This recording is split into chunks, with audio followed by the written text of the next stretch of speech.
All right, good afternoon, guys. We are back on. Oh, a little bit of feedback there today. Not sure what's going on. What happened there?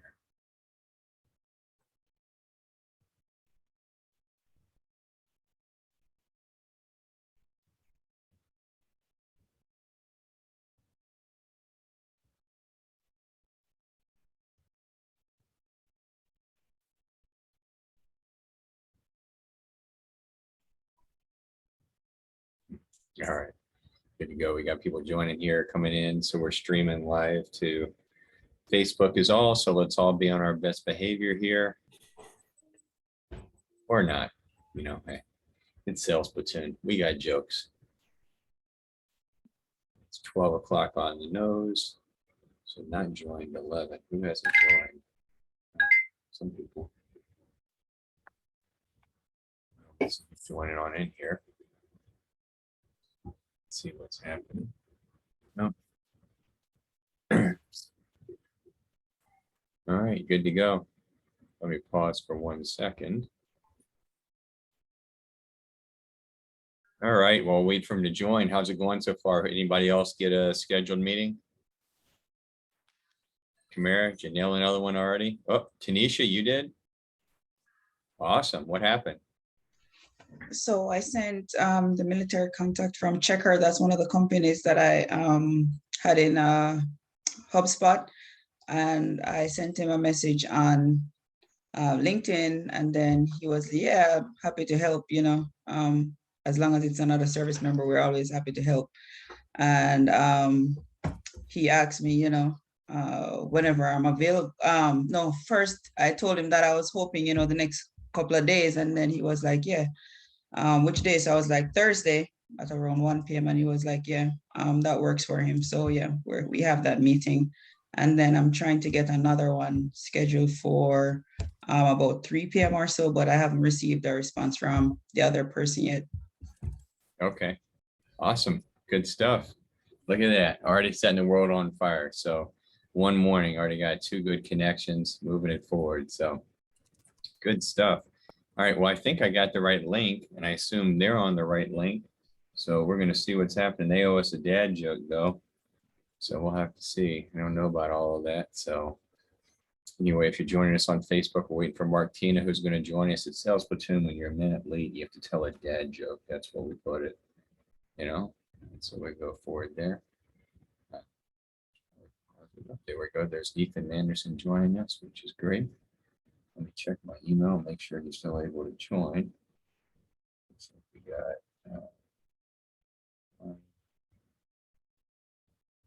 yes.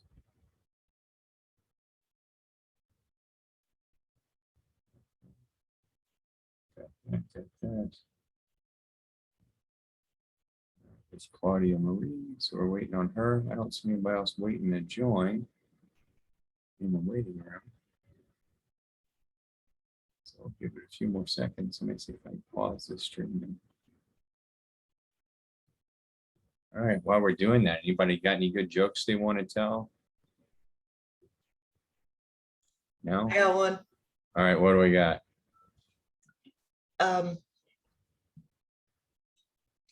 So a man goes to his AA meeting and he stands up in front of the group and he says, I broke my sobriety this month. And I had 1 beer, and next thing I knew, I woke up in an alley 3 days later. And then the bowling ball hit me. I was in the gutter for a long time. Oh my goodness. Oh my goodness. She went there. Sorry if that we're doing dad jokes. I guess that's a dad joke. That's an involved dad joke. Usually they're like 2 or 3 lines. So that's a pretty good one. All right. Well, glad we got guys here. Mark, pleasure to have you. How are you, sir? I'm doing great. Thank you so much for having me. I'm sorry I had a little trouble getting into the Zoom meeting. Can you guys hear me and see me? Yep, we can hear and see you. And you see we got our hand and arm signals all fixed up. So we are striving lean. We are streaming live to Facebook, if that's okay with you. Sure, Yeah, absolutely. Okay, awesome. We do that because we have our guys in the military who aren't yet in a skill bridge program or making the transition out that might be interested in a career in sales. And so we want to make this available to them. Very informal. I don't know, I'm sure that, Claudia talked to you about it, but it's a fairly informal conversation. They're very interested in hearing all about you and your story and about sales. They're very interested in not hearing from me. So you've already won. They've been listening to me for 10 weeks now. And so I think they're a little out. Give you a little background on these guys. So my name is Raleigh Wilkins. I'm the founder of Sales Platoon. I was a U.S. Marine. I spent 6 years on active duty. It's one of my crippling handicaps. We think we can take on any service member just because we're a Marine. So it's always a downside there, I guess. But, then I spent about 20 years in the civilian world, working my way from account executive. We didn't have BDRs then. They were just inside sales reps. You hunt what you killed. Work my way up or down the ladder, as you might call it, through management to director to VP to SVP of sales, from startups to NASDAQ. And from that came the idea of wanting to give back. And so these guys have essentially gone through or going through a 90-day program where they are full-time. They're with us 8 hours a day, and they're learning the art and science of sales. And so they do it full-time, real-time, just like you would onboard them at Verizon. They had onboarding week, their hell week. They had 160 hours of instructor-led material. So they are making calls. They're using LinkedIn, doing LinkedIn outreach. They know how to use Zoom info. These guys at this point can go to any website for any company in the world, pull out the features and the benefits, the compelling benefits, and write their own sales copy. They need no marketing department or product department to do it.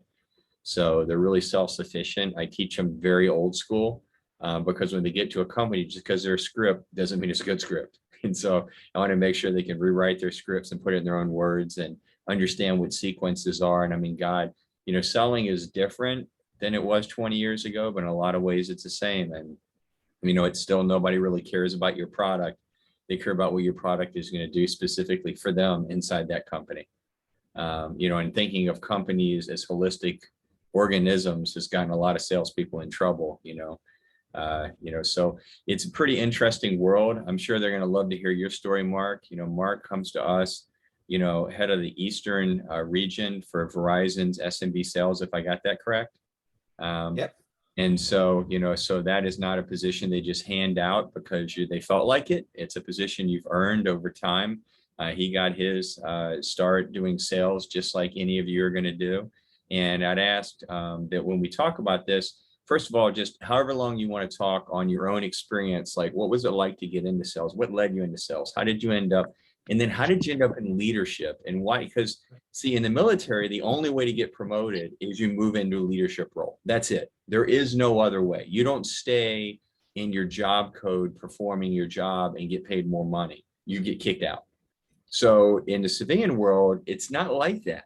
You have people that actually go into management and go, yeah, I don't like this. And they decide to go back and be individual contributors and actually earn more money than they would have as if they had gone into management.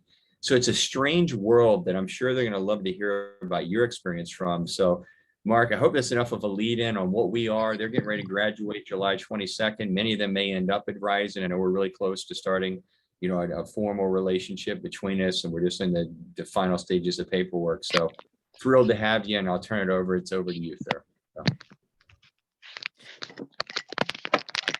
Yeah, so thank you so much for the intro, Raleigh, and thank you all for having me today. I really appreciate it.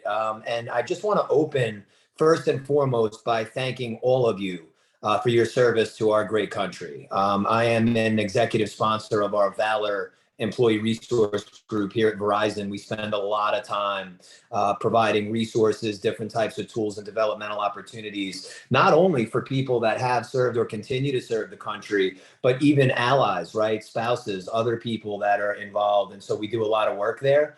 And I'm proud of it. And I am just wanting to say that thank you all so very much for the service that you provide to our great country, because I do think that that's a higher calling. And if you can accomplish what you've accomplished there, you can certainly accomplish a lot in sales, let me tell you. So I just wanted to open up with that. Thank you. And as you heard there from Raleigh, so my name is Mark Tina. I'm the vice president of our SMB organization throughout the Eastern US. My organization is comprised of about 1,000 people.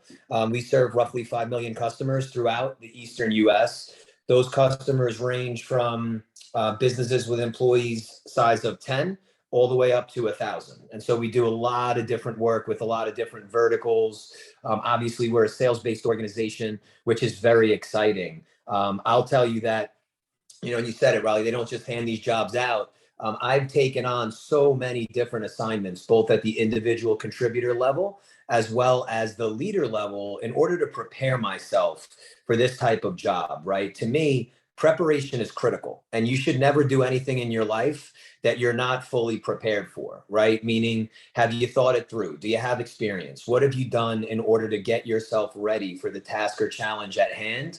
And so a lot has gone into this. So I guess where I'll start, you had asked kind of what brought me into sales and what did my come up look like, right? So I got to tell you, sales is a people business. People buy from people. And ever since I was little, I loved being around people and listening to stories and telling stories. And I believe that during every conversation, somebody's getting sold. Either I'm selling you on why you should do something, or you're selling me on why you should not, right? And that goes for personal, professional, etc. And so I've always had jobs that I'm servicing people and vice versa. Even as a kid, I grew up working in the deli business. I grew up in the restaurant business. I grew up doing a lot of work with my grandfather's business, which was installing AV audio alarm systems in a lot of different schools and things like that. Always interacting with customers. And again, just learning a ton. So I always had this interest of, I want to work with people. That's what I want to do. I got my undergraduate from Iona College in New Rochelle. And from there, I started working, literally the graduation was a Thursday. I started working that following Monday at AT&T as an account executive. Okay. And so I was literally knocking on doors, cold calling, etc. But I actually started to look into that towards the end of college. And so what really excited me about it was some of the more veteran salespeople in the office would have me in, like, for a day in the life before I even got the job. I think they were like, wait a minute, can we like hire a kid out of college? This is kind of weird. Does he have real experience? So I sold my way into, just bring me out there in the field. Let me see what you guys do. Let me see if I can actually do it. And I'll never forget, I would go out with them. We would cold call. We would go to different businesses. We would go to customer meetings. I was kind of doing this in between my classes. The office was also right there in Westchester. And I realized that I loved it. And so as I graduated, it all kind of came together. They offered me the role. And at AT&T, I did two jobs. I did that account exec role, and then I became a government account manager, which, to the point you made earlier, Raleigh, there are higher level individual contributor positions that pay very well, right? So I was at AT&T for about 4 years, the last role being that government account manager role. I was making a lot of money. I was still living at home. Things were good. Leadership really had not crossed my mind as of yet. One senior leader left AT&T, went to Verizon, and she recruited me over, and recruited hard. I'm talking about, she would wait in the cafeteria for me to come down, talk to me about why I should come over to Verizon, talk to me about how much more I could be at Verizon. But she started to really talk leadership to me. Her name was Pat. I stay in touch with her to this day. She's a wonderful woman, and she taught me so much. And Pat's thing to me was, you are a leader. She said, you could sell. Her big thing was, Mark, she'd always say to me, you can sell a ketchup popsicle to a woman wearing white gloves. No, nobody doubts that. But can you lead a team of people to sell a lot of ketchup popsicles to a lot of women wearing white gloves? And she challenged me to that. And so I said, okay, so what does this look like? She said, you're going to have to step back. You're going to have to be an account executive, knock on doors, prove yourself at Verizon all over again. No book of business, no nothing.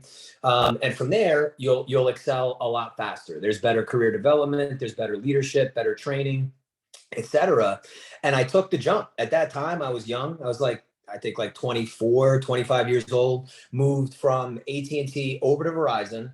I was also enrolled for my master's degree at that point back at Iona.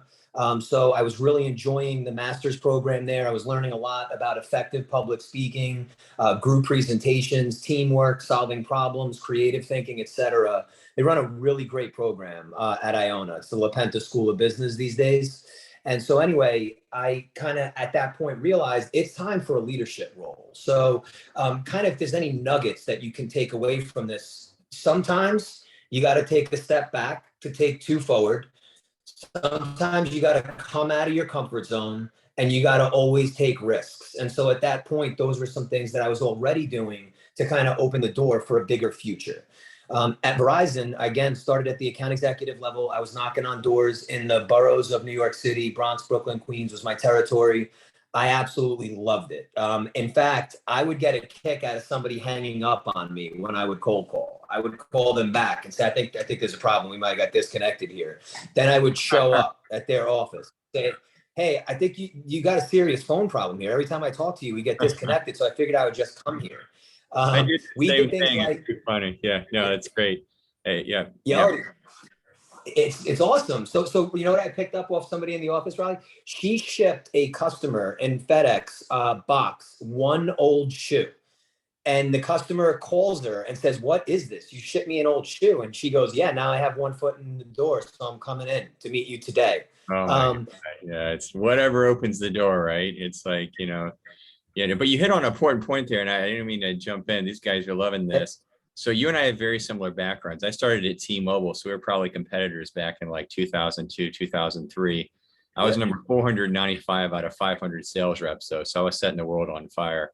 But I eventually figured it out and ended up in the top 5. And you're talking about a leadership track here, guys. So to frame this, he's talking about, that when you overperform, which he did as an individual contributor, one of the things to think about is it wasn't an automatic gimme that he's going to go into leadership. As a matter of fact, some companies won't even look at that, will they, Mark? I mean, if you're doing great as an individual contributor, they're like, we don't want to lose you.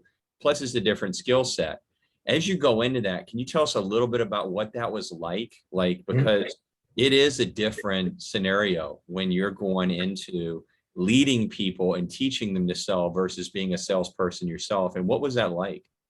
Yeah, great question. And I will tell you, you hit it on the head. You could be the best salesperson there ever was. That does not mean you're going to be a good leader of salespeople. I know people that are phenomenal individual sales professionals that could never lead a team. They're not even interested in leading a team. I've also seen the opposite. I've seen great leaders that could never go sell something to somebody. In fact, my boss today, Aparna, I have a ton of respect for Aparna. I learned so much from her. She's wonderful. If you ask her if she knows how to sell, she's going to tell you she doesn't. But she runs a national sales organization because of what a strong leader she is. So there's definitely a huge delineation. And then part of that transition for me, Riley, was figuring out how do I put my own interests, right, my own agenda on the side to care for the team, to figure out who is the weakest link, not necessarily to kick them out, but to help them and to figure out why is this person struggling. I don't believe that anybody wakes up and says, I think I want to suck today. I'm going to come to work and just make sure that I suck. That's not usually the case. So I found an affinity for helping people, for wanting to understand how can I help Martina be a better salesperson? How can I help Bill, who's struggling with prospecting, be more confident on the phone? Or how can I help Susan, who's not able to close the deal, be able to actually earn the sale and then have, sort of the professional acumen to know when to ask for the sale. So I really enjoyed helping people, but I'll tell you, this was a pivotal point for me because what I realized, I was in a little bit over my head. This is an important part of my journey. So when I ran the Long Island team, that was the office I came up in. That was my first manager job. I had no problem doing that. The reps knew me, they trusted me, they respected me. There was this mutual sort of connection, like, wow, one of our own got promoted. This is great. Let's just run through the wall, grab Mark's cape, and we're all going to soar. That's what happened until Kevin Zavaglia called me and said, okay, now I'm going to move you to the Manhattan office where nobody knows you. And let's see what you can do there. And when I got there, I will tell you, it was rough. These folks knew more than I knew. They were a little bit more aggressive in certain cases. There was 75 people instead of 12. And it was overwhelming to the point that, not to go too deep on our technology, Tommy knows this, Claudia, some others that are on the call, but we are focused in, like, there's the public sector vertical who sells to government, there's global enterprise who sells to like Fortune 500, there's small business who sells to the smallest, there's where we are in the mid-market, right? I realized that I only knew that small business customer. And that in order for me to really go the distance as a leader, I was going to have to know a lot more about these other business segments. Okay. Could I learn it as a leader? Sure. But I wanted to know it from the ground up. period. So I actually took a step back out of leadership at that point. A lot of people thought I was crazy, but I went to become, again, an individual contributor on the national scale on some global enterprise accounts. I then managed, this was what I'm about to talk about, was my favorite job I've ever had in this company. I managed the City of New York account. So believe it or not, City of New York employs 650,000 people. It's an enterprise unto itself. So I managed the NYPD, I managed FDNY, Office of Emergency Management. Of course, we were tied in through 26 Federal Plaza with all of the three-letter agencies that were there. I had a team of people that didn't report directly to me, but they supported my accounts. So that was where I started to get back into, okay, now I know global enterprise. Now I know government. Now I know how to have people work for me, whether they report to me on paper or they dotted line report to me through the organization. I am a leader and I am going to lead people to new heights, to places that they've never been, to places that they wouldn't normally go without my leadership. And I know I can do it because these people don't know me. They don't even report to me, but we are going to box out, and you're at T-Mobile, so you're safe at this time. But we were going after Nextel back in the day. You remember the two-way. Push to talk. Yeah, so correct. They had a fortress built around the city of New York until we got there, okay? And so at that point, I realized this is what it's about. This is about helping people. This is about building confidence. This is about taking somebody who thinks, I don't know how to do that, and showing them that they can do it better than anybody else, right? And so I loved it. And this is sort of the next takeaway I want you all to take from my career. You got to make sacrifices and you got to go above and beyond to differentiate yourself from others. So at this point, I realized that mobility was a great differentiator where if I just stay in New York, New Jersey, Connecticut, I only have this much opportunity and only this many people are going to know me. It's time to spread my wings and fly. And so at that point, I moved for the first time. I moved to Boston, Massachusetts, the first time to run what was our first public sector organization. So I was in charge of government, healthcare, higher education. I had about 5 managers reporting to me and an organization of roughly 100. So the span started to grow. I don't want to waste all the time taking you guys through details, so I'll speed it up a little bit where to this day, I've relocated 6 times with the company to different markets, to different jobs, to different assignments. That helps me to relate to people. It helps me to understand different challenges. Could be simple cultural barriers, could be legitimate differences based on anything from demographic to geography, different economies in different parts of the nation.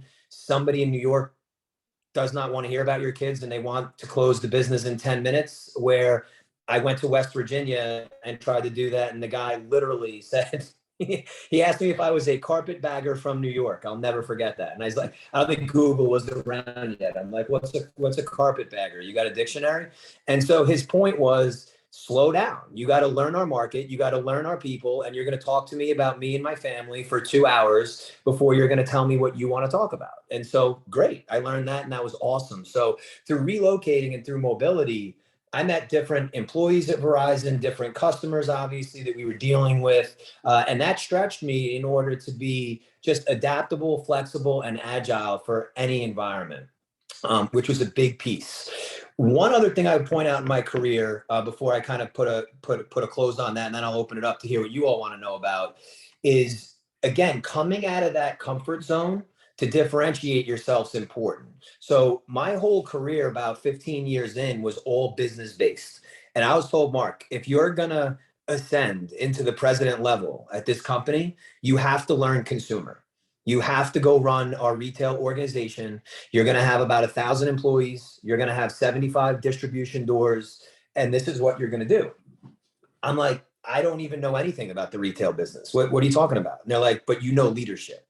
You know how to lead people. So if you think about it, Riley, it was like the opposite of the beginning of my career. In the beginning of my career, it was, we know you're a great salesperson, but can you lead people? All of a sudden over here, it was, we know you're a great leader, but now we want to see you apply that leadership to something that you don't know anything about. And this is what brought me to what I practice today, every single day. And I would ask you to call anybody that I work with to sort of verification. Servant leadership. Leadership is about serving people. Leadership is about helping people. And so when I went to retail, I didn't come in with, hey, I'm your new executive director and here's what you're going to do. I came in and said, give me the tablet. I will stand at the front door and I will be the greeter for the day, because I wanted to learn the traffic pattern. I wanted to learn what happens when a customer comes in the store. How does the inventory flow? Where do we go wrong? Where do customers start to go sideways? And all of those other things. In fact, people got a kick out of it. If I saw a customer coming across the parking lot pissed off, I'd be all excited. Like, there's no way this person's leaving pissed off. They're leaving with a smile, I guarantee it. So for like the first month, I was the store greeter. I loved it. The second month, I was the inventory guy. I learned the SAP inventory system. Quick, funny story. I screwed up the inventory at the New Hampshire Manchester Mall one night so bad that the staff had to stay with me until 3 o'clock in the morning so they could open the next day. That's how bad I was at inventory. But after 6 months, I knew retail like the back of my hand, and I could do the job. I could go in there as a retail store rep the next day, and I could do that job. That's when I ascended into, okay, now I'm here to lead this retail channel. And to this day, what makes me so proud is I can walk into any store in the 6 states of New England or in the boroughs of New York City, because I did 2 retail directorships. Any employee that's still there that worked for me back then has all sorts of stories about the times we had, the goals we've achieved, the money we made, the fun we had. It becomes a real family environment. And that's how I run my teams. That's how I run my organizations, deep, meaningful relationships. And they're earned and not given. You can't just assume because you're the boss or you're the leader that everyone's going to trust you and everyone's going to love you and everyone's going to do what you want. In fact, what I've learned, the higher you get in an organization, the more careful you have to be, because the more people are just going to tell you what you want to hear. And there's another way of saying that. That's a curse word that I'll stay away from. But basically, the more BS people are going to feed you, right? They're going to tell you what you want to hear versus what's really happening. And in my leadership run, I've also made certain that I'm always very, very close to reality and not just what I want to hear. And so I learned a lot about that in the retail channel. So I ran retail for about 5 or 6 years, and then I came back over to the business side, and then currently work my way up to the role that I'm in today. So that's kind of my career run. Hopefully you guys took some nuggets out of that, and I'm totally open to answer any questions that you guys might have. Great. Thanks, Mark. Yeah, it's listening to your story. It's funny. We're seeing some hands go up, but how similar it was for us both. Going service-based leadership is definitely something that we talk about here. Not something new to obviously our military leaders, but something that, when you hear about it in the civilian world, it does bring a unique perspective. I love the step back to move forward. I had to do the same thing. I actually jumped really quickly from a sales leadership to sales management, and then went into director level and then started moving up. And I realized I'd missed that first frontline sales manager piece. And I really needed to dig deep with that. And I spent about 3.5 years at Elsevier as a frontline sales manager in their division for life sciences. And it was learning that part of the business, the people business, was really challenging. And, it was, I think, the hardest job probably in sales. I would say the hardest job, the least rewarded job, is that frontline sales manager, where you've got absolute responsibility and very limited authority. So it gets challenging there. But, thanks for sharing candidly some of the struggles and the challenges and also some of the hope. It's too funny what you said. I did the exact same thing when I was calling it was actually, was it Nextel? No, it was Sprint. And I kept calling in. I knew they used Sprint, and he kept hanging up. And I had the rep coaching him, call him back. So it looks like you're having connection problems. Maybe we ought to try changing service. And so the guy laughed, and he's like, and I was like, look, they can only say no. It's like, the end of the day, you're not really bothering them. They get paid to be bothered. You're there to bring them a solution to their issue. One of the lines I came up with that I think you touched on is essentially sales is an unpaid consultant that shows up unannounced to an organization, and they help them to uncover problems they didn't know they had, and then solve those problems that had been diagnosed with solutions and services they'd never heard about. Because in 2022, if they've diagnosed a problem and they think they know what the solution is, they've already picked up the phone. Yeah. So it's really, you're almost like going from old sales, maybe back in the 1940s and 50s was addition, X plus Y equals Z. then it moved into algebra, solve for Z, and now it's in calculus where you have to write the equation. And so, you're going into an organization. So I have a couple of questions for you, but before we get to mine, we'll see what these guys have. We'll start with Carlotta, and then it looks like Georgina. So we'll turn it over to you guys. Good afternoon, Mark and team. Thank you guys for coming to speak with us today. I have two things. First, it sounds like you kind of needed to make yourself more well-rounded to be an effective leader. You had to learn all aspects in order to lead your team effectively. Is that what you were pretty much getting at when you were talking to us? Yeah, and listen, you're never going to know everything, right? But I think that the more you do know about what people in your organization are going through, it helps your credibility, right? It helps people to trust you and know that they can come to you with things of that nature. And so our outgoing CEO of Verizon Business, Tammy Irwin's easily one of the most influential people in my life. And she always says to me, Mark, one of the most important things that people need to know from a leader is that their leader can actually help them, that their leader actually knows what to do.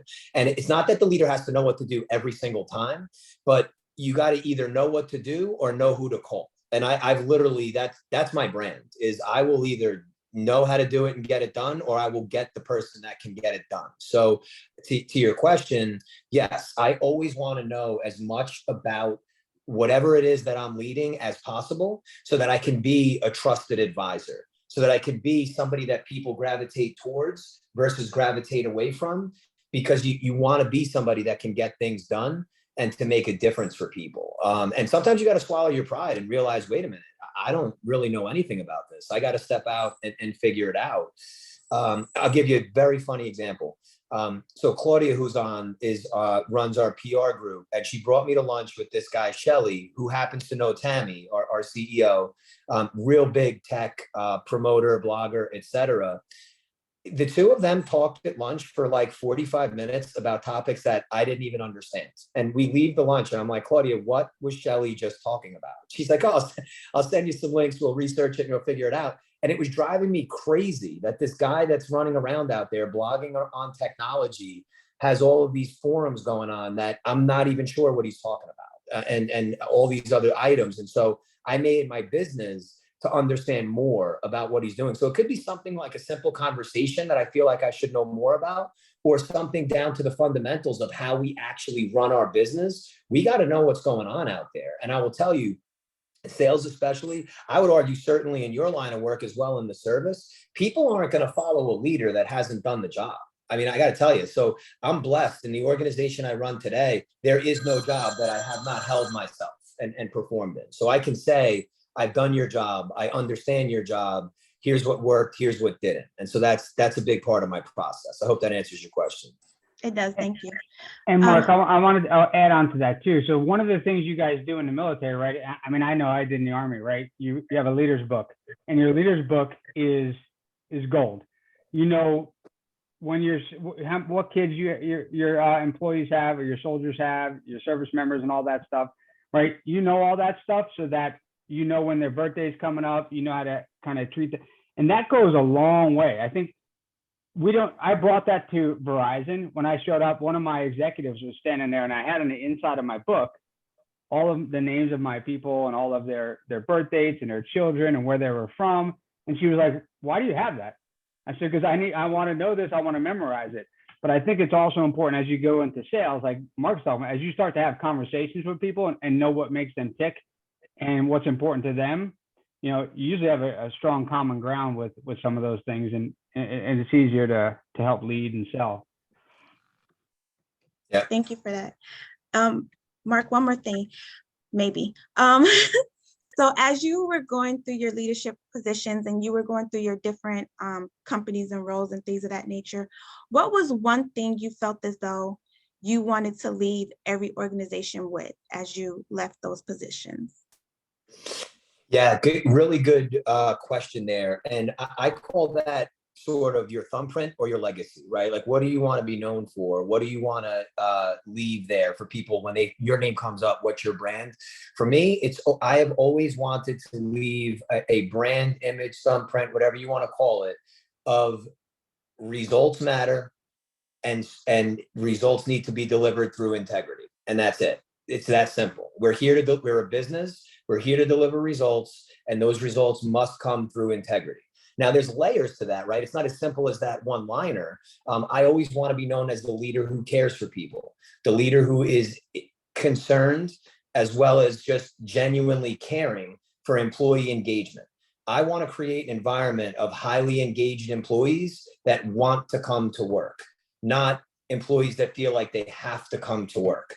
And I feel like the way to do that is to make a positive impact on people, to develop them, to be available to them, and to just be real. A big part of what I like to leave behind is, hey, Mark keeps it real. You may or may not like what he's going to say, but he's going to keep it real with you either way. And so that's sort of the legacy I like to leave behind. But results matter, folks. I mean, you could be the best leader in the world by whatever measurement you're measuring yourself, but if you're not delivering results, then what are you really leading? So I just that's always core to me.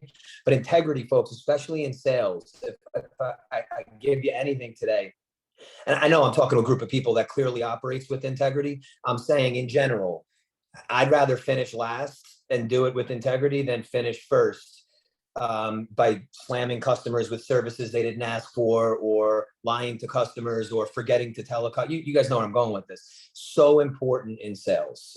Your customers need to trust you. Hey, Mark and team. Hey, thanks for coming here. I appreciate you guys taking time out of your guys' day, but I just wanted to ask you, hey, Mark, it sounds like you are mastering the craft of leadership here.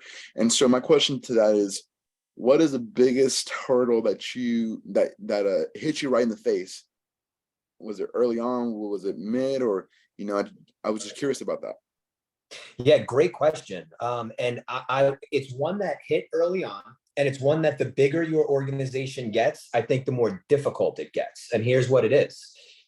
It's the more people you have, you're going to have employees that don't see eye to eye with you, that don't see eye to eye with the business, that don't see eye to eye with customers. And it's okay to disagree. Sometimes we agree to disagree, but sometimes you're going to be faced in leadership with people that are just irrational, that just don't make sense, that are just literally there almost to bring down the crowd. I hate to say it, like just that negative Nelly. And just like, I joke, hey, I'm gonna give you $1,000, but you're gonna be pissed off because you got to pay taxes, right? I'm gonna give you a 20-pound brick of gold, but you're gonna be pissed off because you got to carry 20 pounds around with you for today. And those employees are out there. And I hate to say it, but the bigger the group, they're everywhere. And again, you could be the greatest leader ever, but there's always going to be this subset of people that are detractors. And they might be a detractor for just you and your brand. They could be a detractor for the company and the brand. And they could be creating detractors in your customer base. But, I learned this real early at AT&T. You make Tom happy. Tom's going to probably tell 3 or 4 people. Maybe he's a social guy. He'll tell 5 or 6. You piss Tom off, he's going to tell like 300 people how pissed off he is. And nowadays with social media, he might tell like 300,000 people how pissed off he is, right? And so it hit me that, Mark, no matter what you do, someone's going to get upset about something you said. Someone's going to not be happy about your delivery of something.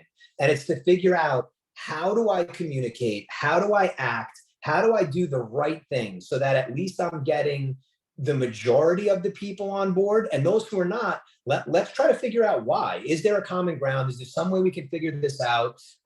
Can we agree to disagree, or do we need to part ways? And that happens from time to time. So that's one that has always been difficult. It'll never change. It'll never go away. We're all human beings. It's natural. So what I've done as a leader is, again, figure out how to communicate effectively, how to show empathy, how to show compassion, but at the same time, how to draw the line and create accountability, right? And create, this is a business. We're here to drive a business forward. Are you with me or are you not? And you got to kind of work it through. I also just want to end this response by going back to something, Raleigh, that you were talking about earlier, where when leaders lead, it is the most important, probably under-thanked job around. in my world, it's the managing partner. That's the title of the first level leader, the sales manager. It's the easiest way to explain it. I call that layer the magic layer. That's the magic layer. That is the layer that is closest to the customer, that is closest to the employee, that is closest to the process, closest to everything that's actually happening, right? And so that's the magical layer. So to answer your question around what was the toughest thing that hit me and how do I deal with it, for me, it's that, because between me and the front line is 4 levels of leadership. So I could sit here right now and tell you all that red is my favorite color. By the time the front line gets it, oh, Mark hates red. Blue is his favorite color. And people are running around upset that I said I hate red, and I never even said I hate red. And I know that's an extreme example, but it's real. And so there's this phenomenon of different people, different strokes for different folks. And if you have anyone in your leadership chain, or even a non-leader that's influential, that people follow, right? Because certain people follow other people that are not even their leader. I see it all the time. People follow the leader, that by title or not. You got to make sure that this sort of flow of communication is accurate, effective, and a full two-way street is part of how you handle that type of objection.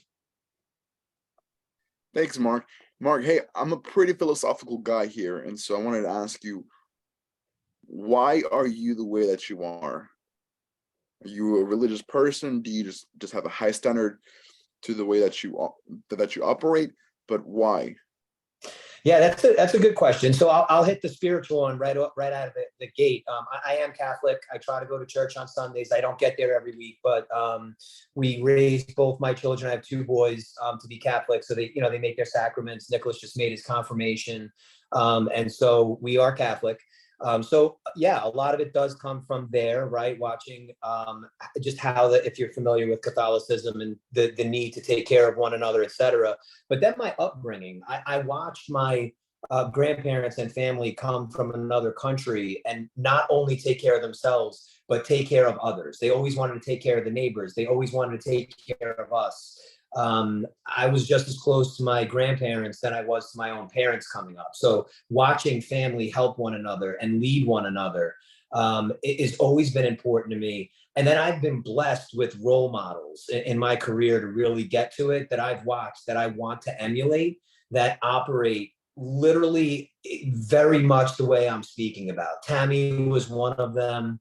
And I'm not going to start naming names because they're irrelevant to you all, but there's probably about 5 leaders that I've been blessed with working for and with over the years that have just been such a source of inspiration that to this day, I'm like, well, what would Ken do right now in this scenario? Or what would Kevin do if he got faced with this? Or what would Tammy do, right? And it's I call it blessing that I've worked under such strong leaders and been around such powerful family members that have shaped me into the person I am today. But the real why for me today is my sons. I want to provide them a life that I didn't have. I want to provide them the best possible upbringing, and I want them to just be set up to be anything they want. Because I joke with them and I say, hey, once we get there, you're on your own. And when I go, you're going to get a bill. You're not going to get an inheritance. I'm just saying. And so, obviously I joke around with them, but they are truly why I do what I do today. I really enjoy taking care of them. Thank you so much. Hey, Mark, I appreciate that response. I'm going to be followed by Jeremy. All right. Awesome. Thank you. Hey, Mark, really appreciate the perspective we're bringing today, because it's good as we're looking at the immediate phases, but it's good to hear another level or a few levels higher to get that perspective, because ultimately, once we get past this transition, we're going to be looking towards the future, and hearing this future kind of path is great kind of to hear now, because it reminds us, hey, this is just the first step and there's a lot more to go after that. So with that, you're obviously Trial by Fire. You've had a lot of stuff going on there. What is Verizon doing to help develop more leaders like yourself to work so that way you can perpetuate that, squashing the negativity that burns so fast with everybody else, and help develop your teams to be more successful? Yeah, great question. So I'll hit that first, and I want to come back to something else you mentioned. So we've got a variety of things happening at Verizon. So first of all, there's different development pathways depending what you want to do, right? So if it's leadership, which we're talking about here, there's different leadership development courses for people that are becoming leaders for the first time. Then there's people that want to become leaders of leaders. Then we have a program like the people that report to me are directors. The high potential directors that we see potentially breaking through to president level, there's a specific program for them. So there's very catered, tailored programs. There's also extensive work done by way of mentorship and sponsorship. This is important, folks. You want to climb any organization, you got to have mentors and sponsors, and it's important to know the difference, right? You can ask me to be your mentor, and I can say yes or no, and we create a path forward, and that's great. But you can't necessarily ask me to be your sponsor. I either believe in you or I don't. And that's, again, earned, not given. And so as you come up, you want to have a healthy group of sponsors as well as a healthy group of mentors. And at Verizon, there's no shortage of good people that are willing to help. So a lot of it is just that peer-to-peer leadership, paying it forward, paying it backward. I will tell you, Missy's my partner, my EA, and she's like, Mark, I get like 90 requests a day for your calendar. Like, where do these people come from? What are you going to do? Like, talk to them on Sundays? And I'm like, Missy, find the time. I will talk to all of them. So a lot of it happens that way. We also have different stretch assignments. Verizon's big on diversity between jobs, right? So, hey, you've done this job for quite a while. We want to see you do an operational job. We want to see you do a marketing job. We want to see you do a consumer job. So there's a lot of that cross-pollination that goes on at Verizon. The other thing I'll tell you is, and Tommy touched upon it in the chat, our ERGs, our employee resource groups, I'm a major advocate. This is a great way to get people together, to network, to build confidence, to learn more, and to break silos. I'll give you an example. I'm like Valor, like I mentioned, right? Bold, which is the program, obviously, that we have, and I think that's a familiar term even outside of Verizon, in support of our employees there. And then also, I'm a big part of WAVE, which is our women advocacy ERG. Yet I am a white male that never served the country, right? Think about that. So I don't actually fit the profile of these ERGs, but I learn from them. And I literally network in them. And I can't tell you how many careers get made through these ERGs. Tommy's head of operations for Valor, Alicia, I met her through Valor, and she's now my chief of staff through the connection that we made through Valor. So there's a lot of these different employee resource groups that are around, and it's beyond just the ERGs that bring people together, that bring leaders together, that develop people, that help in different ways. Verizon also offers tuition assistance, Jeremy, so people that want to further their education. We also offer, and not for everyone, but again, if you're doing the right things and you're a high potential employee, we pay for executive coaches, we pay for external public speaking courses.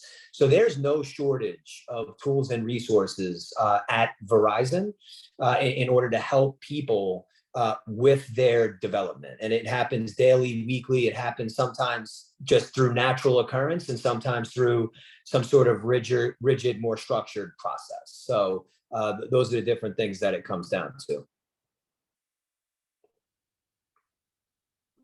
I appreciate it. That was good information. Thanks, Mark. I'll kick it over Yeah. to Sam. Oh, real quick, I forgot the other thing, Jeremy, when you were saying about the different things I've been through, right? Here's a funny, well, I think it's funny. I make fun of myself from time to time, but every time you go a ring up in leadership, at least for me, right? I thought to myself, like when I was a rep, I can't wait to be a manager. That's the glory land. Once I'm in a manager role, I'm just going to teach people what to do. They're going to go do it. That's the best, right? I become a manager. Oh my God, this is the most stressful job I've ever had. It's got to be associate director. Once I'm an associate director, then everybody's going to be a manager. They're going to know what to do. Life is good. That's the glory land. I become an associate director. I'm like, Jesus. Now I got to worry about these managers. Then I got to worry about the people that they manage. I don't even think I can handle this. Director. It's got to be director. Once you're a director, now you got associate directors. And I don't want to walk you guys through it, but all the way to this current job, I always thought to myself, president. Once I become the president and they're all directors, that is when life is good. And I'll tell you, I'll close on this. This is now the most stressful job I've ever had.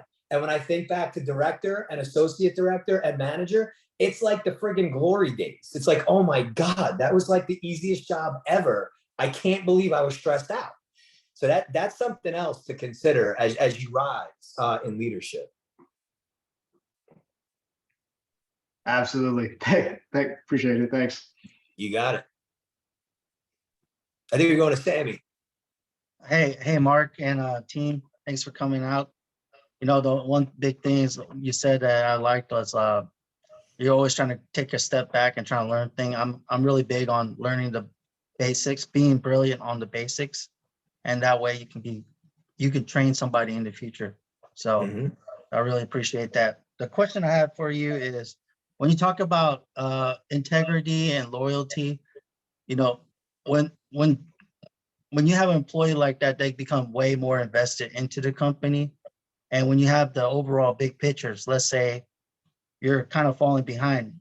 Me personally, I would tend to like overwork myself a little bit harder just to get to make sure that we're at a good point. How do you stop somebody from doing that where they're possibly can like not helping out but destroying themselves? Does that kind of make sense what I was It, it, asking? it does make sense. So you're saying, in other words, somebody that's struggling, that's really wanting to be successful, that's maybe going a little bit outside of the lines. How do you find that out and address that, you're asking? Well, not just struggling, maybe themselves are not struggling, but now they're seeing their teams, somebody in their team is struggling. So Got it. they're trying to help them out and produce overall as a team, but then they tend to like kind of destroy themselves a little bit, which pulls them back a little bit farther. Not specifically themselves, but everybody in general. Yeah. I don't know if that makes sense because like in the military, we have integrity and loyalty. And with that loyalty in mind, we have this end goal. So yeah, we're not working 8 to 12 hours no more. We're working 18, 20 hours just so we can make that mission successful and not let the whole team down. I'm wondering if that's like the kind of the same concept that's happening in the sales world. And if it is, how do you stop that? Where that individual's going to destroy themselves or the team in the future? It's a great question, and now I do fully understand it. So thank you for clarifying. I would say that ultimately is the job of the leader to make sure that balance is there. And sometimes you have to step in and tell that overachiever, you got to calm down. More of the team needs to step up and carry their weight, right? So here's how I can explain that best. I have 10 direct reports, right? And there are times that 3 or 4 carry the other 6 or 7 to an unbelievable degree. And while I celebrate them, and what I'm about to say, I believe me, protect the self-esteem of everybody. I don't try to make anybody feel bad, but I will call the rest out and say, folks, we cannot have the same 3 or 4 people carrying us month in and month out. As a manager of a team, there's reps that will already hit the commission max and they can't make another dollar, but they'll still work late and put sales in to get the team to where the team needs to be. And that's just not fair. It's cool. It's great. It's noble. You do it from time to time and I'm all for it, right? That's what a team is. But at the end of the day, everybody's got to pull their weight. And so you got to figure out where are the stressors, right? Who are the rocks that are just being carried, literally like dead weight? And how do we either breathe some life into them or help show them a better way? But it's about finding those people that are, like you said, willing to go 18, 20 hours, whatever it takes to get it done. Because the last thing you want, Sammy, is for them to burn out. And that's what will happen. It will eventually burn out. I will tell you, to this day, my boss, Aparna, it's her biggest fear with me. She's like, Mark, I'm waiting for you to burn out. She's like, your energy level, the amount you do, the amount of people you touch, the amount of travel you put in, at some point you're going to burn out. And I'm like, Aparna, it's never going to happen. Trust me. And we kind of friendly argue about this. But at the end of the day, you don't want that to happen to your best performers. So it's having that emotional intelligence is how I'd explain it to you, to understand what's going on with the team, who's taxed, who's not, who's working hard, who's not. It's saying, hey, Sam, you actually have 6 weeks vacation and you've only taken a week and we're already in September. I need you to take vacation. I'll give you an example. Tammy, I've talked a lot about her. She one time made the car pull over in Manhattan. And this was early in my career. I was struggling with work-life balance, Sam. I was that guy trying to work all hours of all days to get stuff done. She started asking me, your younger son, what's his teacher's name? Your older son, what's his hockey coach's name? And I didn't know some of these answers. And I was honestly mortified. And she's like, this is unacceptable. This is totally unacceptable. You're working too hard. You're almost too loyal to the company, et cetera, et cetera. We love your results. We love what you bring. But if you're not bringing that same level home, then we don't need you. And I just looked at her like, oh my gosh, like I can't believe she just said that, but she said that. And it really woke me up like, wow.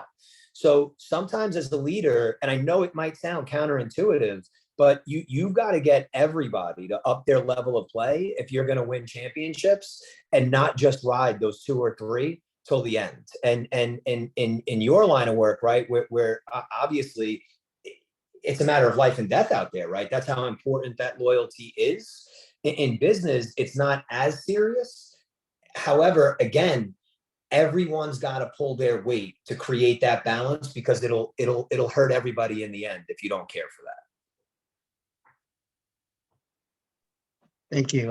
Yeah, the reason why I asked that question is that because I've been doing that same mentality for so long, it may carry over into the civilian sector. So, that's been one of my biggest concerns. Another question that I'd like to Real quick, ask Sam, was, just real quick. I'm so sorry. Don't let that happen. I promise you. Don't let that happen. Couple things, right? Whatever line of work you get into, it's still going to be there when you get there the next day.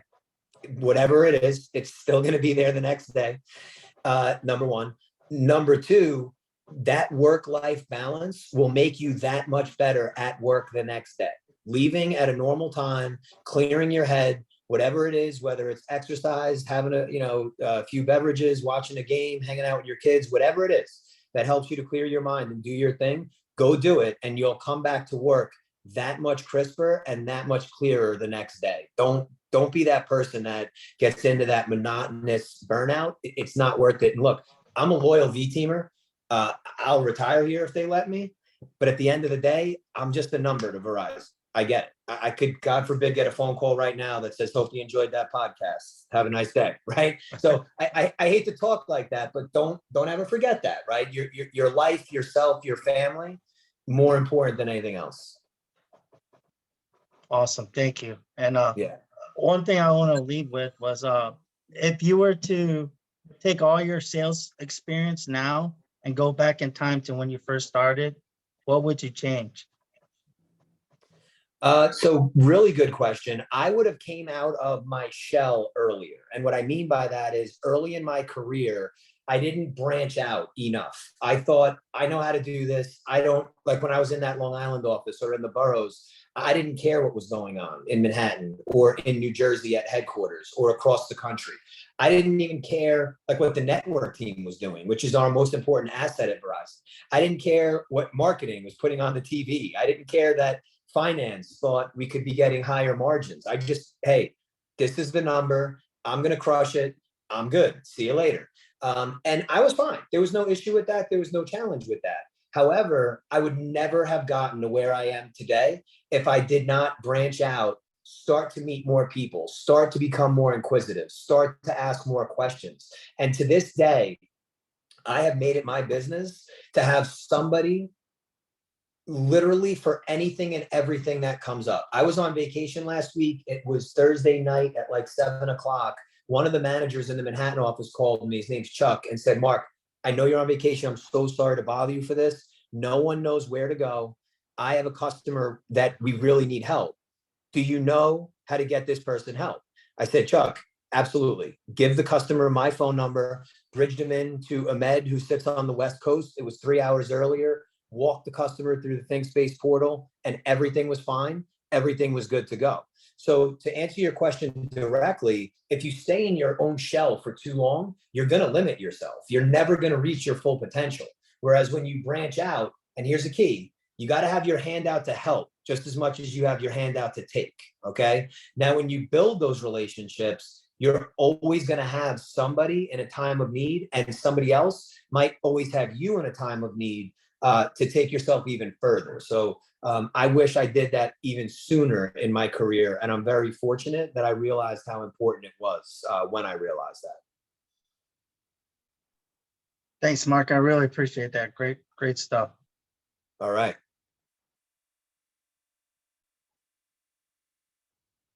Hey, Mark, I'm the social posting officer for Sales Platoon today. I'm hoping I can take a quick screenshot of all of us on the count of three. So 3, 2, 1. I appreciate it. Thank you, guys. Great. Well, Mark, I know we're almost at time here, and we don't want to keep you over, or Claudia would come after me if we do that. So she's a student of timing, and so. But I tell you what, I'd like to ask everybody. Thank you so much. It's hard for me to just sit back here and listen because we're so aligned on so many things. But I took a lot from this. It's a nice shot in the arm to find another service leader, service-based leader. I call it servant leaders in the industry. But let's say that we hang up now, and you go, you know what? There was one thing I wish I'd left him with that I didn't get to leave him with, just one point of wisdom or something you're thinking about, guys, making the transition out. What would be that thing that if we just hit click and say goodbye, that you're like, I wish I'd said that? Was I on mute? No, we got you. Okay. I was just typing something. I was typing something else in the chat. So I heard everything you said. For sure. Right. I'd like to leave you with this, all of you. Again, right where I started, thank you so much for the service that you provide our country. It's weekends like the one that just passed that my family and I are extremely thankful and grateful for the freedom that you all provide us. So I just want to say thank you for that. I also just want to challenge you. Sky is the limit. You can be anything you want. You literally can be anything that you want. But what's important is that you put the time in to prepare, that you challenge yourself, that you set goals, that you're willing to accept failure and defeat from time to time, as long as you learn something from that failure and defeat that helps you to come back even stronger. So when you're focused on that progression, on that momentum, and you keep a positive attitude and a high level of energy and be a good human being, you are unstoppable. And I want to say again, being a good human being matters more than ever these days. First thing people say to me, hey, Mark, what do you look for when you hire somebody? I need to know that this person is a good human being before anything else. And so being a good human, on top of the attributes that I just mentioned, on top of the service that you provided our country, I want you all to come out of this program energized, supercharged, and ready to do whatever it is that you want in this world, whether it's to be the highest producing individual contributor there is, was, or ever will be, or you want to be the CEO of a Fortune 20 company. It doesn't matter. Go out there and do it. Take what's yours. So I'm super excited to talk to you all. You mentioned Raleigh people may come through Verizon. Tommy is the man for that. We are hiring, taking all applicants. I'm hiring, we're hiring, and we'd love to see as many of you with the V Team logo on as possible. And then I'll turn it back over to Tommy or Raleigh. I don't know if either of you gentlemen want to shut it down, but thank you so much for having me. Hey, thanks, Mark. Tommy, I don't know if you got any parting words you'd like to say. No, I'm just a huge fan of Mark, and I knew that you guys would be excited about this. He's just a phenomenal leader. I've been blessed to be able to work with him over the last couple of years, and if you follow some of his guidance and stay focused and driven, you'll be very successful, and we'd love to have you on the team. Awesome. Right. All right. Well, we look forward to it. Thank you, gentlemen, for joining us today. Thank you, Chris. Thank you, everyone, for coming on board. Guys, we're on lunch, so take your time, get that break in. Like Mark said, I don't want you to come back unfed, so make sure to eat a little something. We'll see you back at 1400. Okay. See you guys. Have a great day, everybody. Take care. Bye. Thanks for your service. Bye.